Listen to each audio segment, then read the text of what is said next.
Can you blow all the breath out of your mouth and then try to scream? Here, I'll do it. This. Okay. I'll do it first. Okay.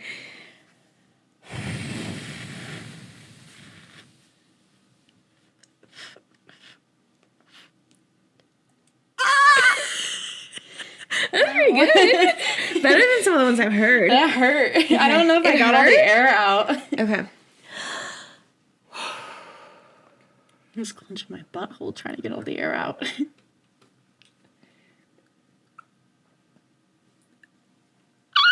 I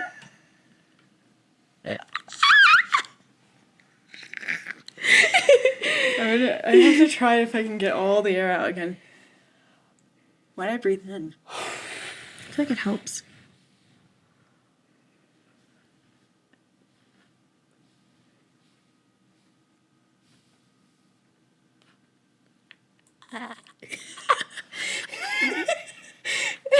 That's all I could get out, and that actually did hurt. I know. There was so much strain. I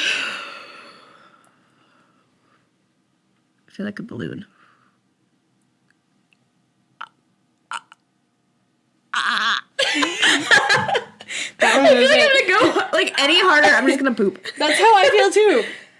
Hello and welcome back to another episode of the What Was That podcast. I'm Jazzy. And I'm Addi. So some of you may know that we are both animal lovers. I have 2 cats. Yeah, and I have 2 cats and 2 dogs. Huh? Sorry, 2 dogs? Yeah, Hank and Quentin. Because he's got that dog in him. You know, good for you, girl. Good for you. Anyway, I would say there's a pretty hard boundary on where your love for animals goes. Yeah, for sure. There isn't anything wrong with being a furry or liking occasional role play or anything. We're never going to kink shame. But there is a point where you fly a little too close to the sun and it gets real weird. So then we get into the territory of how weird is weird. Are they human? Are they animal? These are some malicious mammals.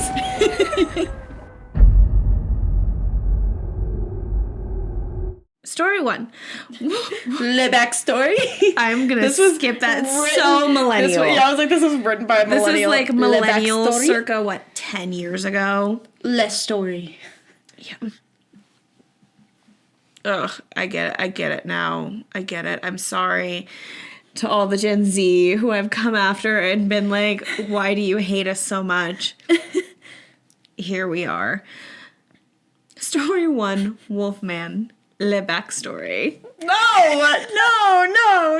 don't say it. Okay, backstory. My friend and I had a band together when we were young, about 15 or 16 years old. His dad works at a low-income housing authority, a place where a lot of the nearly unemployable people live because, well, they're batshit insane. Okay. All right. In the fall, this place would sell baked goods and pumpkins for picking, turn a patio into a haunted house by setting up curtains. It was a tiny thing, but pitch dark inside and had a bunch of creepy Halloween stuff. In this little hut, a couple bands would play, us included. The festivities were open to the public. The story. My friend and I, and a third kid we were friends with, were chilling around the general area, scaring kids in the haunted house. We helped set everything up. Eventually, my dad tells us that there's someone who wants to help with the haunted house. Okay, cool, whatever. Let's go see what this kid wants. We approach the haunted house and see a short, fat man with long, black, greasy hair, a neck beard, and a lazy eye. He had a bag with him and spoke in sort of a nasally voice. He introduced himself. I honestly don't remember what his name was. We've just always referred to him as the Wolfman. And he showed us the contents of his bag. He had a mask, a cape, a fake sword, basically a little creepy getup. Okay. He explained that he wanted to help with the haunted house. What makes the story even creepier is how properly he spoke. Like, this kind of person was way too into medieval lore as a teenager. You're sounding judgy. It sounds like a milady. Yeah. My friends and I decided... It sounds like I'm a lady. You sound judgy. It sounds like I'm a lady. But yeah. I'm being judgy. My friend decided to man the door to the haunted house to let kids in. They sent me in with the Wolfman. He took one corner of the haunted house and I took the other. He gave me specific instructions on what to say to the kids that came through. Something along the lines of, turn back mortals. Oh, oh, oh. I'm not a very good actor, so he would repeatedly harass me about how weak my performance was and beseech me to be more convincing. Beseech me. Are you a milady? Yeah, right. Why are you complaining about how he talks? Their band was actually jazz band. Really bad, too.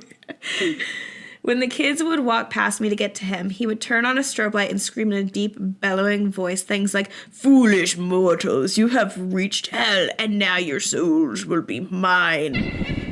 He made several small children cry. After maybe 20 or 30 minutes alone inside this hut with this crazy murder guy, I decided to ditch him and see what the fuck my friends were doing. As it turns out, they'd find a gator riding cart and just started driving around without me.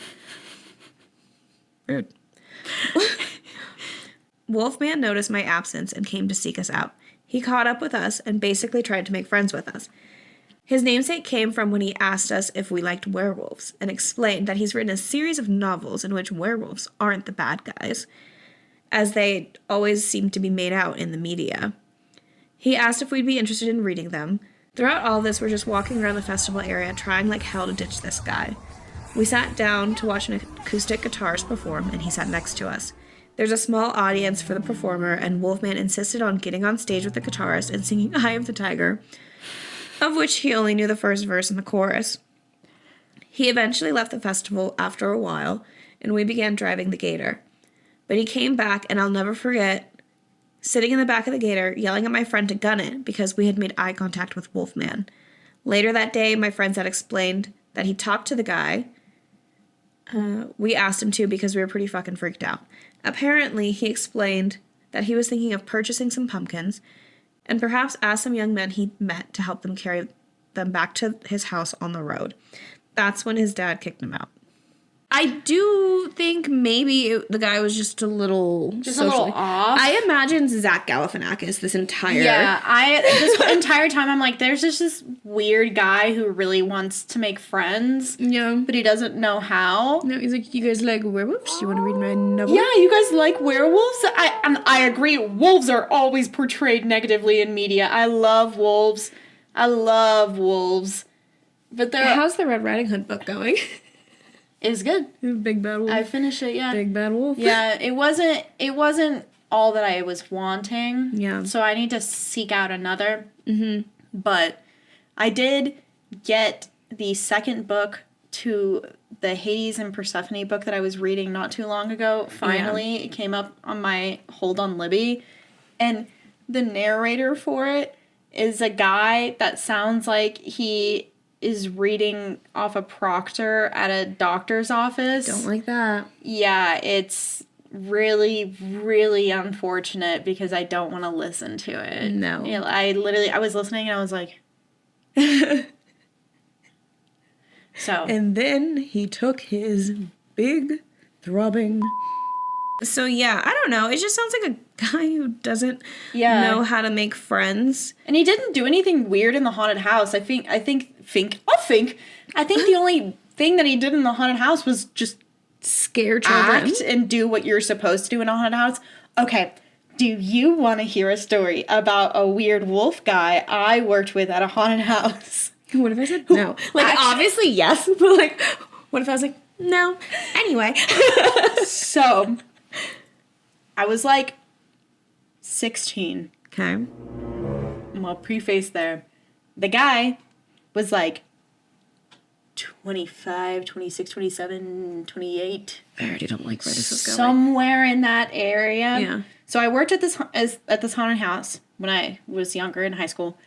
And everybody there is, you know, they're a little quirky. It's like any haunted house you go to, there's a very specific type of person that works in a haunted house. Yeah. Which I can't say anything because I did for multiple years. In case you're wondering what that person looks like. Ding. Yeah, I do have one. There you go. There's a picture of me right here. But there was this guy who always wore this, like, half wolf mask and then would, like, paint the bottom part of his face. Okay. But he had been working at this haunted house for, like, years. A very long time. Yeah. And his girlfriend also worked there. And they had been together and were, like, engaged Okay. for a very long time. Gotcha. And then I was there. I had my little group of friends. Yeah. And he would always come up and try to, like, mingle with our friends. Like, Yeah. all the time. All the time. And it was always like, hey. So, flash forward. Him and his girlfriend break up. And he was, like, came up to me at work one night, like, while I was alone in a room. Came up to me, like, had to go through the whole haunted house to find me. Yeah. And he was like, do you want to go on a date? And I was like, sure. Yeah. Like, I'm young. I was like, he's kind of attractive, you know? Yeah. Like, I'm not thinking, like, oh, that You're person's, 16. like, You're not, like, yeah. 10 years older than me. But he picked me up from my house, and I was living with my friends, so it wasn't my house, but he picked me up from my house, and he was, like, in this, like, shitty little beat-up car, and I got in, and I had to move boxes of McDonald's out from my feet when I got into the car. Yep. And I was like, oh, cool, hey, it reeks like cigarettes, and I'm just sitting there, my body is turned towards the door, already uncomfortable. Yeah. And he was like, all right, well, where do you want to go to dinner? And I was like, I don't know. And he said, how about Wendy's? I said, okay. Texted my friend. I said, where are you? Yeah. And they texted me back and they were like, oh, all of us are at IHOP. And I was like, I'm coming. Give me 5 minutes. Yeah. So I was like, do you think we could go hang out with my friends at IHOP? And he was like, yeah. So he took us through the drive-thru of Wendy's. Yeah. He kept looking at me. He's like, you want anything? I'm like, no, dog. I'm so good. Thank you. Good. Yeah. Yeah. And then I was texting them and I was like, all right, can you guys pay? Like, be ready to leave. So we pulled up to the IHOP and I got out. I power walked in that bitch. I was not even waiting for him. I was like, give me out. I walk inside and I look at all my friends. I was like, get me the fuck out of this. And I sit down and I was just like, like laughing. God. And I see him walk in and come over to the table. And he was like, oh, hey, like, nice to meet you guys. Because it's a different friend group. Yeah. And they all were like, we're actually just leaving. Like, they saw him and they were like, oh, no. Yeah. And they were like, we're actually just leaving. So, yeah, I pretty much got up and left with them. Work again? No, see, the thing that worked out so well, it was, like, at the end of the season. Because I did not see him again after that. That's good. So, and then I didn't work there again. So. Yeah. So. Ew. But I thought about, like, going to the stage manager. If I was, like, planning on working there the next year, I plan on going to her and, like, asking to be kept out of his section. Yeah, fair. So, but I didn't. I would go back and I'd, like, visit and I would see everybody else. But I don't remember seeing him, so. Yeah. I just don't. As someone who's been both 18 and 28, I don't get looking at someone who's that much younger and being like 16 too. Like 16? yeah, No. literally like I am a child. I'm a child. Yep. So, I don't. Ew. Yeah. Shout out to your friends. Yeah, truly. But even then, I still don't like anything that he did. Like, where do you want to go? Oh, excuse all my Wendy's, McDonald's boxes. Yeah. You want to go to Wendy's? On a date. Yeah. Literally to a Wendy's. Yeah, no. Well, Wendy's is obviously the classier option. McDonald's is every day. Yeah, yeah, that's so true. I actually would feel like Whataburger is like the top, like that's the... I would go for that, yeah. That's the black tie option. I haven't had one of those in so long. I love Whataburger. Yeah. I think my Wolfman story is scarier, to be honest. I would say yours is scarier, because no, this just sounded like... And then it just sounds like a guy who had no friends at this thing. Yeah. Wanted to spook some kids. He sounds like he takes the haunted house really seriously, which again, it goes back to there's only one type of person who works on haunted house. So, yeah. I wonder if he knows the girl from the last episode who's like, no one will read my novels. Oh my god. They're all werewolf smut. That's why nobody wants to read them, because it's about her traumatic parents' divorce, but they're all werewolves and they're all fucking. Yeah, they're like, I don't want to read that, man. Yeah. Do it. I started this series. I did not get anywhere in it because I got really bored of it really fast. Mm-hmm. But there was a series by Patricia Briggs. Okay. And it's a werewolf series, but it follows this woman. She's really hot. So I started these books. Okay. But I got really bored, and I don't know if it was because I didn't like because the story was interesting, but it was like I don't think I liked the audiobook narrator. Honestly, a narrator could be make or break. Yeah. That's what I started reading, and so I kind of thought about that too. Yeah. Why do they call him Wolfman?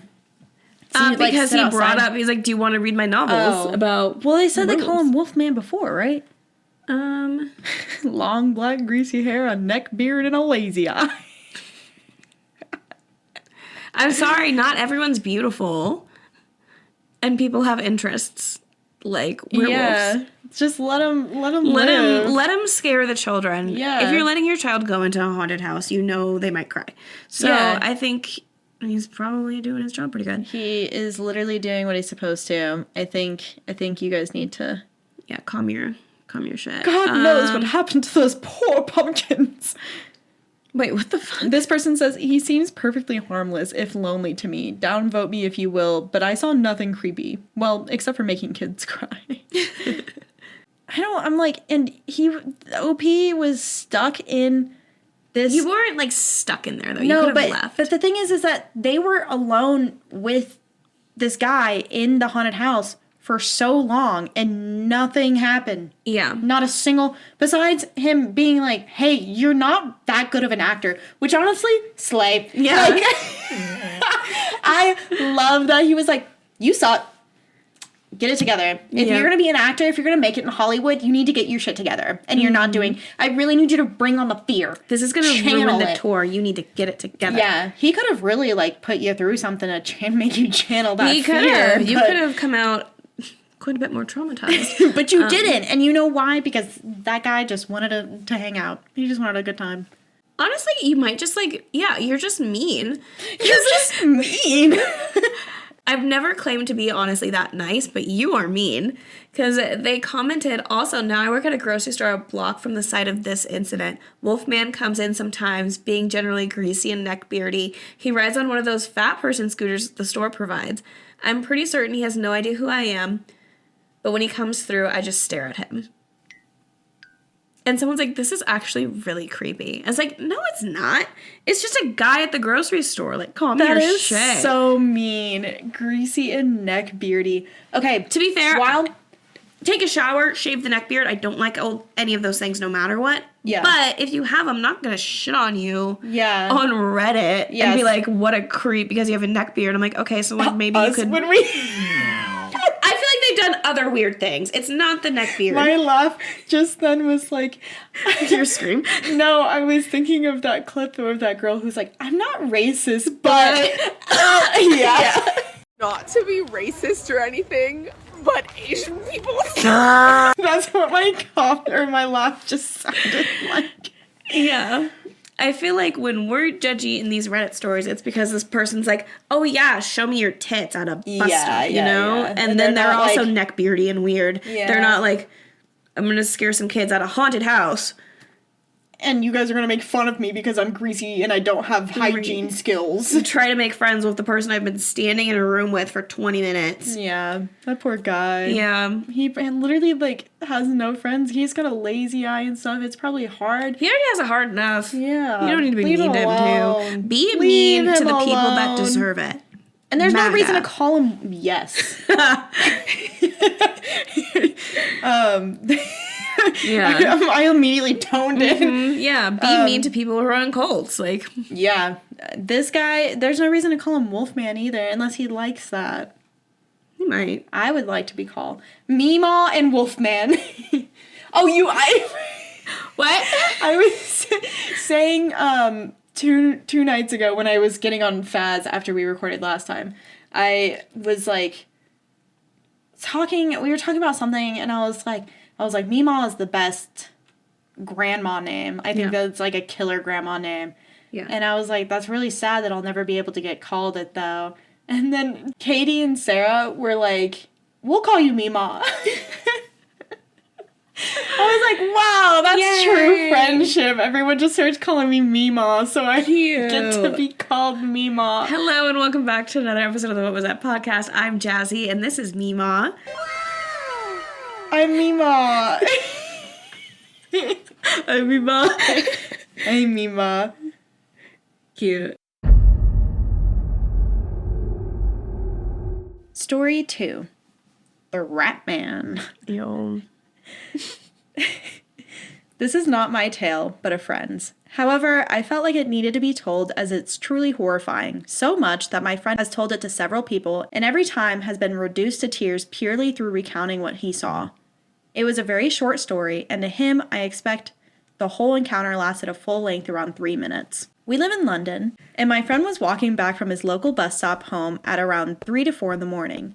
He lives in the rural end of London, so the streets were almost always empty at that time of night. My friend was walking down his long road, and he noticed movement about 100 yards ahead. As he got closer, he noticed that there was what seemed to be a man rustling in a bin, lit quite brightly by an orange light of a lamppost. However, as my friend was still quite far away from him, he couldn't make out the man's clothes or face.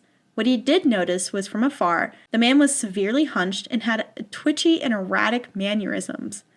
Slightly creeped out but not worried, he carried on walking, preparing to pass the man. However, he did decide to cross, so he was on the opposite side of the road as he passed him. As he came within 20 yards, this is when one of the most terrifying moments of my friend's life occurred. My friend was making no effort to be quiet as he came close to passing the mysteriously twitchy figure that lurked across the road. As he came close enough to be audible, his footsteps startled what my friend now calls the Rat Man. Upon hearing his footsteps, the Rat Man, in a single twitch of the neck, turned to face him, at which point a severely deformed face was illuminated by the orange light above him. My friend describes it as rat-like, a pointed jawline that protruded out of his head, with a nose that followed suit. His mouth was small and wildly out of proportion to the rest of his face, while his eyes barely showed any glint of light in the lamp. At this point, my friend froze, a bewilderment and heart-stopping fear. They shared a moment of what seemed like sheer eye contact as my friend stood like a statue, and the Rat Man stared and twitched directly in his direction. After a short, terrifying moment, the man suddenly dashed after, making a noise that my friends find hard to describe. Somewhere in between a yelp and a cry, leaping with what seemed to be the dexterity of a parkour expert on a garden fence, while proceeding to leap from that taller fence that ran perpendicular to it. He then disappeared behind the large fence into a house's garden, all while barely making a sound. My friend recounts lying awake in his bed until dawn, listening for any noise outside that could be Rat Man. After all, he might well have still been lurking around in his row of gardens. My friend to this day finds it hard to tell the story, which I fully believe in the encounter. As I said, he cries every time he tells it. Most of the time it's when he tries to describe the man's features. Remember, neither my friend nor I believe that this was some kind of freak of nature where a man was actually part rat. What terrifies me the most was that this man was both deformed in a terrifying manner and surprisingly dexterous while just living on the street. It could have been mental illness involved as well. The point is, we don't know, and that's what's so terrifying about the Rat Man. So even though you're definitely 100% human, Rat Man, let's not meet. Okay, another person making fun of the way somebody looks. I know we just talked about that. However, I know you don't like Harry Potter, but my first thought is Peter Pettigrew. Here is... So he transforms into a rat. I'm like, what if you just caught Peter Pettigrew mid-transformation? They're in London anyway. Yeah. See? There you go. Bada bing, bada boom. Solved. This is Peter Pettigrew. other than that, you might be being kind of mean to someone who might be a little bit deformed. Yeah. And is eating out of the trash can. I thought of, and I know you don't play Stardew Valley, but there's a character in it, Linus, and he's homeless, and he lives in a tent at the top of a mountain in Stardew Valley. Yeah. And one of the cutscenes for his character development is you find him digging around in the trash, and he gets caught, and he gets scolded and reprimanded. Yeah. And you come out, and you're like, are you okay? Yeah. So, and he's like, don't make fun of me. But that's maybe you should play Stardew Valley and learn some empathy, OP. That's what I imagined. Immediately when OP said that he was scrounging around in the trash, I was like, this man is just hungry. And he might be homeless, and like something bad might have happened, and so he got like disfigured, or he got a lot of severe facial damage, and now he's just struggling. This is what I'm imagining. That's really sad. And this guy came up and he's like, he probably just like crushed his confidence. Witch! Straight into the ground. This guy literally was like, and he, that's really funny that I do imagine like a split moment where he kind of just like starts crawling on the wall. Yeah! Parkour! I want to know when this was posted. Because, like, maybe there was a whole parkour craze. Yeah, I remember. It was when everyone was planking. 10 years ago. Yeah, this would be when everyone was planking and everyone was, like, kicking their feet around and yelling parkour. So. Somebody said cocaine is a hell of a drug. Got him! I just think it's a guy who's down on his luck, he's scrounging for trash, and your friend rightfully got scared. I would also, get scared if I saw that, but... Also, not to make fun of your friend for their trauma, but this man looked at you, squeaked, and ran away, and you think he's gonna, like, break into your house now? Yeah, right? Like, he couldn't even handle you being, like, looking at him. Yeah, he was like, ah! If he ran after you, for sure. Yeah, that would be a whole separate story. Mm-hmm. That would be a real scary, if he ran and followed you home and started, like, crawling on the side of the houses and trying to get to you. You're, like, running down the street. Yeah. It's like one of those scenes you see the lights, like, woof, woof, and like, you just see, like, in the shadow, him moving from building to building in the darkness. You just see him go across the street, and then he's climbing on the side of the wall. Yeah, little rat squeaks as he's going. That's a real scary story. Yeah. This guy just digging through the trash and going, ah! And running away. Yeah. No, dog. Also, if we're going to be mean here, what does your friend look like that this person saw them and ran? And now another thing too that kind of makes me sad, OP said that their friend cries when they describe what he looked like. Yeah. That's rough. Got a case of the ugly. I'm ugly and I am proud. That's one of my favorite episodes. It's so funny. It is a really good one, but it is so I think that's really sad. Yeah. Oh. Story 3. Creepy Cat Lady. As a longtime lurker of this subreddit, I finally decided to share my experience with you all. So, to begin, I live in a quiet neighborhood that's mostly occupied with elderly residents. However, across the street from our house is a family with one daughter only a year younger than me. We became quick friends after she moved in, and I would often visit her house. After a few visits, my friends told me about the lady that lived in an abandoned barn next to the property. Her designated name was Creepy Cat Lady. Oh, the creativity of 10-year-olds. Because I'd only heard stories about the girl, I hadn't believed my friend when she ran her mouth about this woman, but that all changed surprisingly quickly. When summer vacation came around for the school year, I would go over to my friend's house almost daily. My sister tagged along sometimes, and on this particular day, she'd come with me. The two had gone inside to fetch some water for our game, and I opted to stay out in the backyard. I heard a voice calling me over the fence that separated the barn and the house. Hello. This girl was very thin and had thickly framed glasses. Oh, she did not say hello like that, sorry. Her hair was unkempt, and she looked messy in general. I decided to keep my distance from the fence. Do you like cats? I didn't respond to her. She kept asking me to come closer, saying that she had some cats I could see. When my sister and friend came around, she got more aggressive, almost screaming at the three of us. My friend ran and got her mother, who called the police.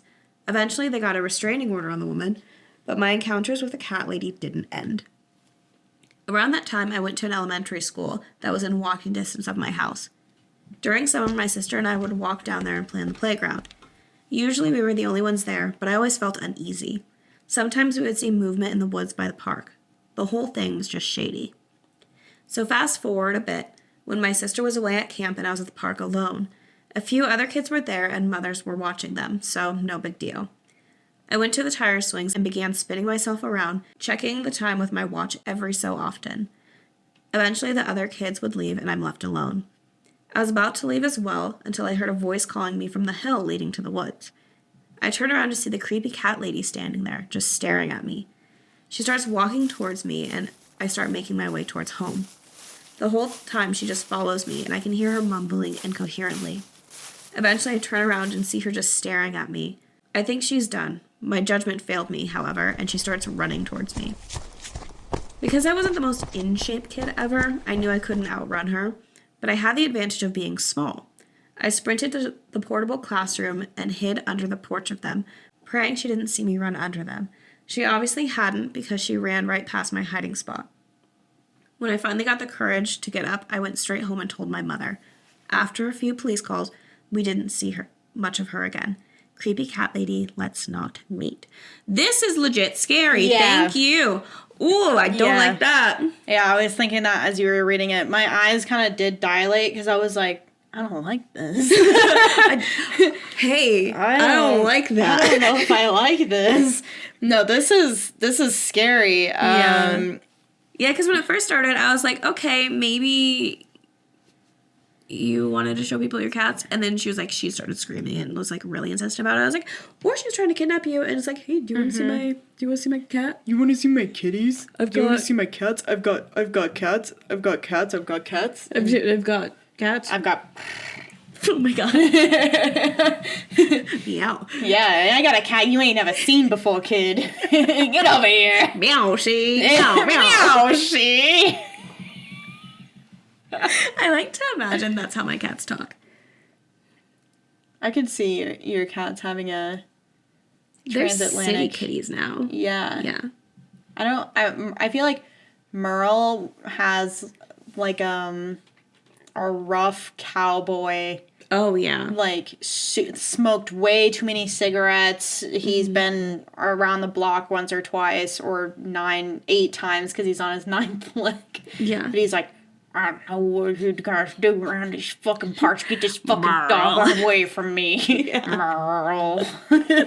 Merle. That's how he meows, guys. Yeah. His name is Merle, and he meows like Merle. Yeah. Willow's hellos have gotten like too good. Yeah. Where it's starting to get unsettling. Lilith goes, hello. I'm like, that's so cute. She does it every morning. Quentin will get up and feed the cats while I'm getting ready in the bathroom. And I always know when she's done eating because she goes into the bedroom looking for me every single morning. And she goes outside the door. She goes, hello. Oh, that's cute. I open the door and she comes in. She goes, cute. Every single morning. It's literally the sweetest thing ever. Yeah. No, Willow, I'll go like, hello. And she'll go like, hello. Oh, I can't stop messing with my mic. Yeah. But our cats are cute. This lady... Our cats are cute and real. I don't know about this lady. Yeah, I feel like this lady might have like a bunch of stuffed animal cats and cat trinkets and stuff in her house. Why, she probably does. Mm-hmm. All of her wallpaper is cats. It smells musty. It smells like cat pee, but there's no cat in sight. Yeah. There's flies everywhere. I don't know if I can tell this. I don't think they listen. To bring up Bettina in this episode, she is aware of a person who exists who, in all sincerity, was like, I wish I could give birth to a cat. She wants to be a cat.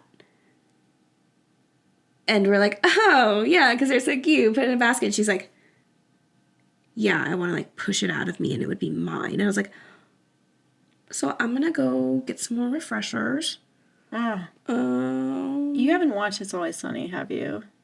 Have you? I've watched a good amount of it. I haven't seen everything. You like, do you know the whole subplot with Maureen Ponderosa? Who's Maureen Ponderosa? Hold on, what does she look like? It was my sleep show for a while. So Maureen was married to one of the Ponderosas, and she got a divorce, but then she got with Dennis, and they got married for a very brief amount of time. Yeah. But then they got divorced, and he ended up owing her alimony, so she, like, stayed in his life a long time because he owed her money. Mm-hmm. But she went through a, quote, cat transformation. So she got ears, and she got, like, facial reconstruction to, like, make it more feline. Yeah. She wore collars. She would eat out of cat dishes, and she was like, I am a cat. She's like, meow, meow, meow. And then, like, they went to court, and she was saying something about how she was like, I can't, I'm a cat. And then he was like, why should I have to pay spousal support to a cat? Also a fair point.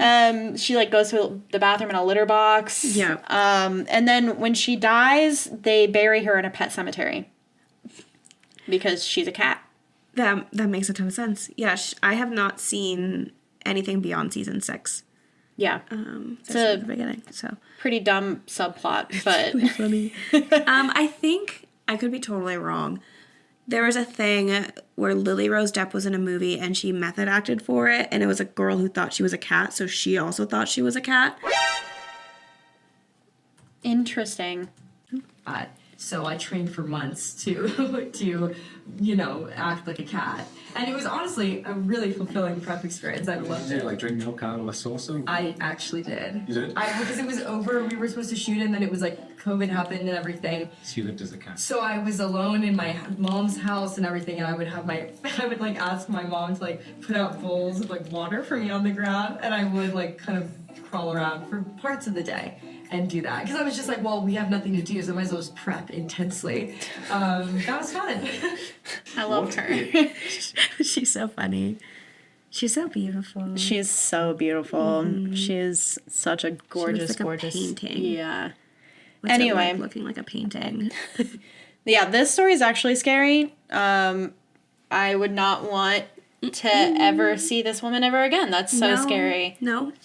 This is someone to have nightmares about crawling into your bedroom. Oh my God. Yeah, because they would. They would crawl into your bedroom. And like someone to tell your dad about and be like, hey, Dad, kick him out of the pumpkin patch, you know? Yeah. Yeah, exactly. You do not want them in your haunted house. No, you do not. She's going to sit in the corner and meow and then like start God, I like hate slowly crawling towards you. And she's like, you want to see my kitty? And then she just goes, meow! Yeah. And like her mouth is like too big. Everything's like that dark lighting. Yeah, we need trademark, patent, copyright when we pop off real big. And then they're like, oh yeah, we'll let you start making movies now because you have so many ideas. Like those brothers that were YouTubers that made Talk to Me. Yeah. We'll be that and we'll make a spooky movie and one of them will be about the cat lady. Yes. Yeah. Patent pending. Sorry, Patent guys. pending, we hit it big and make $1 and then studios pay us to make movies. Mm-hmm. How cool would that be? What a life trajectory that would be. I know. That is end goal for me, is to work either at my own horror movie production company or some other horror movie production company, but I want to make scary movies. Yeah. I want to. So good at it. We would be so good. I'm like, we should just do it. Do it. Yeah. I feel like, I mean, it would be hard and a lot of work, but I feel like we could do it. There's like people that I've met at the film industry meetups that would take me to. I made quite a few connections. I'm, as it turns out, pretty likable. So yeah, I think we could do it. We could. I know a guy. Write a script. We just need to hire some people who can film. Yeah. And then we have director's eyes. You know, we can manage that, and we can cast people. Obviously, we'll be the two leading ladies. Duh. Written, directed, acted. Yeah. Yeah. We It's a didn't- 2-man show. I'm the cat lady, you're the kid. The costuming is just like thrift store tablecloth and E6000. Oh my god, like, is yeah, that I have still cat ears. Addison? Just like the like black Amazon cat ears and a little Yeah. tail and a little bow tie. Yeah, I'm a cat, duh. Yeah. Anyway, story 4.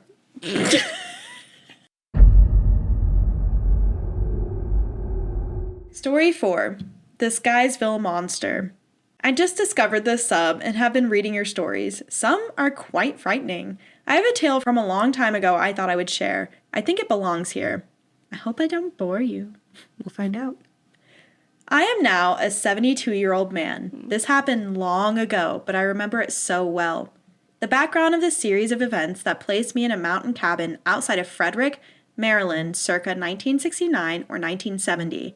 Let's just say that my life at the time was in disarray. I had dropped out of college, my father had died very suddenly and very badly, and I was alienated. I needed to get my mind right. The opportunity to move into an isolated cabin, to live in contemplation and solitude, was welcome. I had some inheritance money to pay for it. To the best of my memory, I was there 8 to 9 months. No TV, but I had books and a radio. I had a library card, but I can't even remember if I had a phone. The story begins when, a month into my stay, a female beagle showed up at my door. She was a lost dog, and I took her in. Never could I train her to do anything, but I fed her, and she was a sweet, if not the brightest dog. A few months in, I began to feel a presence around the isolated cabin. Hard to describe, but it felt like someone was watching. On many occasions, I thought someone might even be looking in my cabin window, watching us. The next phase was the shadowing or the following. I knew the folks a half-mile down the lane, woods all around, and would sometimes visit them at night. Someone, something, was waiting for me and followed closely in the woods behind me in the darkness. You could hear it easily, footsteps in the woods, and it picked up its pace as I did. This not only happened to me, but to my younger brother who visited, and to friends, and it spooked them big time. At night, it was out there, around my cabin. Here's the funny thing. I was never afraid. I never felt threatened. Not at all. But at least early on. There was no feeling of malevolence.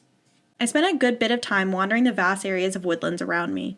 There was a state park just up the hill, and the Frederick Municipal Forest went on for miles and miles and miles after that. The whole of western Maryland was much more country than it is now. None of the development had set in yet. In our hikes, the dog and I, we came across evidence of campsites, recent ones, in the woods. Traces of fires, old abandoned buildings that had corners that gave shelter and looked slept in. Garbage, food and drink, paper, what have you. Perhaps hunters, but much of it did not have the organized feel you would get with experienced hunters. The last month of my stay was when things intensified. Maybe he sensed I was preparing to leave. In the mornings, I would find small, dead animals at the bottom of my porch steps. The cabin had a small front porch, screened in with a light door, and 4 wooden steps to the ground. A spotlight would illuminate the long front yard, with woods close by on either side. Dead animals began to appear at the bottom of the step every morning. I remember small birds, then a squirrel, a rabbit, even a weasel one day. Like they were offerings. I had to grab them up before the dog ate them. This went on daily for several weeks. One night, very late, I was awoken by some sound. I lay in bed and hear something from the porch. I hopped up, hit the lights, and saw that hound dog, who never learned to sit or stay, standing at the front door, in a perfect point position. She was shaking in fear. She never barked. I heard the door slam and footsteps down the steps. I hit the spotlight but saw nothing. It went out. Nope. I went out. He had been on the porch at my front door, maybe trying to enter. After that, I stayed in at night more and more. The animal offerings got bigger and bigger, larger birds, a possum, a woodchuck. It was not funny. The 2 final gifts were legs from either horses or cows. Big and bloody. One was skinned. Holy shit. The second to last day, the dog left me. I could hear her in the woods howling on a trail following a scent. I looked for her in every way I could, came up in the following weeks, but to no avail. She left as she came. I moved back to the Maryland suburbs of D.C., got an apartment with a friend, got a job, and moved on with my life. One day, not long after I picked up the Washington Post, there was an article about recent encounters with the Skysville monster.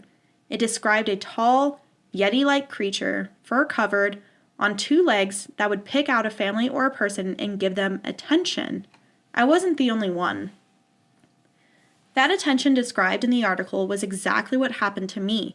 Following you at night, looking inside the house, gifts, and so on. I was shocked. If I had turned on that spotlight and seen a Bigfoot or a Yeti, I might still be running.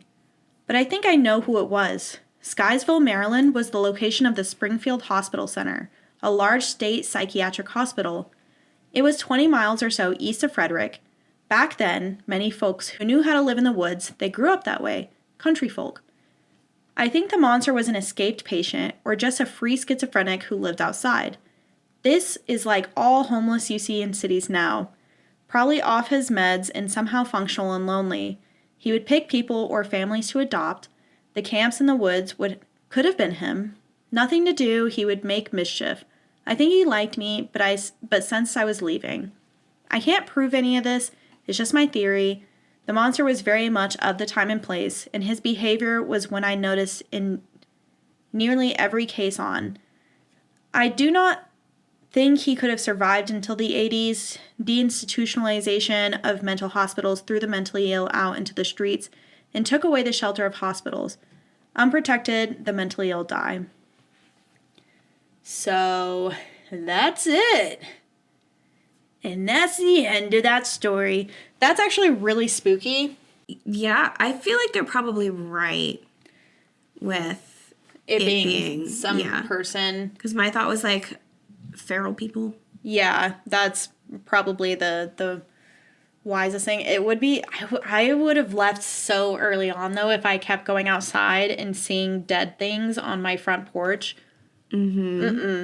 No way would I have stayed there. Well, especially like if OP is right and they were getting nervous about them leaving, it's like bigger and bigger offerings. So maybe I'll convince you to stay. It would be my thought. Yeah. I can't do body parts, corpses, any of that. I can't do anything dead unless it's like, it doesn't look like what it was. Like I can do a hamburger because I don't know. You have taxidermy. Well, yeah, but that's different. It's different because it's not like a, you know, like they look like what they are. Like my little duckling looks like a duckling. Like it's just like it does. And that's cute. I for me, I'm like and I touch them all the time. I'm like if I ever have to like set something on your desk or like I like. That's crazy. I don't like it. It's so cute. It's so cute. No, but I don't like dead things. Like if I went outside, if I saw me gonna cry. I saw somebody hit a prairie dog. Oh, that's the worst. The other day. Yeah. And that made me cry. Yeah, that would make me cry too. Yeah, it was on my way to go wedding dress shopping, and I like literally I was like, oh, I hate that. Well, yeah, because like driving to the office, there's that road where the little prairie dog holes are like by the street. Yeah. And I think I already told you, but I remember like driving and there's like one sitting in like the bike lane, like looking like a little baby one just like looking back and forth, so confused. Yeah. And I'm in like heavy traffic and I'm like watching like my rearview mirror and its mom like ran out and got it and ran back thankfully, but I was so stressed out. I was like, I'm so ready to like stop my car and go save this baby. I was like, do you throw a blanket over it and then throw it back in the hole? Will its mother still love it if it has human scent on it? I don't know. Yeah. No, this one was like, I saw it was like, it ran in front of me as I was driving. So I like, I know you're all supposed to do, but I swerved. Oh, I'm swerving. So I like swerved, so I missed it. And he was like, I saw him like, like, you know, like kind of like duke out, like trying to be like, where do I go? And so I was like, okay, I didn't hit it. Yeah. And I like kept driving. I looked in my rearview mirror and the person behind me did it. I was like, oh my God. You probably cried. My high school boyfriend was such a piece of shit. There was one time we were driving in his grandparents' neighborhood, and I was driving the car, and he, like, stomped his foot down, and I thought I had hit a cat or something, and I was like, did I hit something? He's like, yeah, you did. And I just sobbed. And as I was sobbing, a bird came and hit the side of my mirror, and then it died. That's so sad. There's a whole stint in my life where, like, a lot of birds would, like, fly into glass and just die around me. Ew. I don't know. It's done now. I hate that. But I don't know what that was. I don't like that. I don't like it either. Oh. You should get this. I'm Birds glad it keep doesn't coming have into any. my yard and killing themselves. What do I do? I can't help it. Cops don't arrest me. They keep doing it to themselves. They have a suicide pact or something. But yeah, this is I mean, I would be really scared. This reminds me, and I don't know why, but there was that book I read about Sasquatches. Yeah. The scary book that I read. Mm-hmm. And they would throw body parts of the people that they would kill. I don't like that. So that's Not what a made me fan of think that at No, all. it was a super scary book. It was really good, but it was really graphic. Hunt still in progress. Okay, this guy included like 2 links Yeah. for reading materials. And it's got eyewitnesses and truck drivers' reports. Yeah. Is this UOP? Are you the big guy? You're the guy writing this article. But yeah, I could totally see it being like someone who escaped from the institution or someone who like just grew up. And the they're country. living out in the woods. That would explain all the like disorganized camping stuff. Yeah. So, Well, I think what some of these posters saw are probably not as spooky as they made it out to be.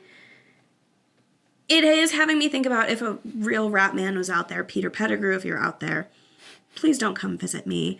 That is taking my fear to an entirely new level. oh, that's so unfortunate. We are making so much progress. I can't say that story made my love for wolves lessen at all. That's fair. You have to learn to separate the art from the artist. So true. But you listeners will never have to do that. You can show your love for our art and us as artists by liking, commenting, subscribing, sharing. You can follow us at all of the social media at whatwasthat_thepod. Or if you have your own story and would like to share it, email us at whatwasthat.thepod@gmail.com. So back to the rats. Every time I hear them outside of the bushes, honestly, I entirely freak out. I think I hear one like right now. I don't like that. I don't like that. No, I mean, Don't mess with me, I swear. I was like, wait. Honest reaction, I don't like that. Yeah, well, I Scripted mean, reaction, don't mess with me. I'm serious. I'm serious. No, but seriously, wait. What was that?